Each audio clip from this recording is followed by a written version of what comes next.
মানে জাতিগতভাবে যদিও আমরা মানে কি বলবো, রক্তে বোধহয় আমাদের দুর্নীতি মিশে আছে, সুযোগ পেলেই দুর্নীতি করি, তাই না? সবাই এরকম। তোমরা যারা আমাদের আমার ক্লাস করতেছো, অ্যাটলিস্ট এখন যারা শুনতেছো, একটু মনে মনে প্রতিজ্ঞা করতে পারো যে আর যাই কিছু হোক দেশের সাথে বেইমানি করবো না। দেশের সাথে দুর্নীতি করা তো অবশ্যই দেশের সাথে বেইমানি, তাই না? এটা আমরা করব না। কত মানুষ জীবন দিচ্ছে, তাই না?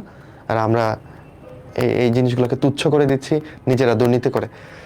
যেই সরকার যাক, যেই আসুক, দেখবা যে দেশ থেকে দুর্নীতি যাচ্ছে না, কারণ আমরা মূল্যবোধটা কোনোদিন গ্রো করতে পারি নাই। আচ্ছা, যাই হোক, তোমরা যখন যাবা নেতৃত্বে, আমরা স্বপ্ন দেখি আমরা বুড়ো হয়ে এটা দেখব যে আমাদের দেশ সুন্দর, আমাদের দেশে কেউ দুর্নীতি করে না, কেউ মেরে কেটে খায় না। যাই ঘটুক, কিন্তু এটা একটা ভালো দিক যে ছোটবেলায় ধরো আমাদের দেশে যে অভাব দেখতাম, মানে মানুষ খাইতে পারছে না, ঘরে চাল নাই, এখন আমাদের আর্থসামাজিক অবস্থা তার থেকে যথেষ্ট ভালো, আমরা অ্যাটলিস্ট খাইতে পারি। আফ্রিকার দিকে তুমি যদি তাকাও, তোমার মন ব্যথায় ভরে যাবে। তুমি একটা হচ্ছে সৌদি আরবে তাকাবা, আরব দেশগুলোতে তাকাবা, দেখবো ওরা বিপুল খাবার নষ্ট করতেছে, কি ভয়ঙ্কর। এরপর তোমরা অনেকে বুফে খেতে যাও, খেতে গিয়ে ভাবো আমি টাকা দিচ্ছি, আমি খায়া উড়াই ফেলবো, কিন্তু খাও না, আসলে সব নষ্ট করে আসো। খুবই অন্যায়, বুঝছো? খাবার নষ্ট করো না, কারণ আফ্রিকাতে অনেক মানুষ আছে যারা খাইতেই পারে না।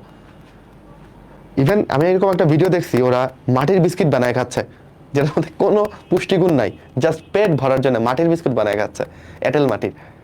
অদ্ভুত, কি অবস্থা! আচ্ছা, তাহলে ওই পিছিয়ে পড়া দেশ যারা পুষ্টির অভাবে ভুগছে, ভিটামিন এর অভাব হইলে সেটা জীবনের জন্য যথেষ্ট ক্ষতিকর।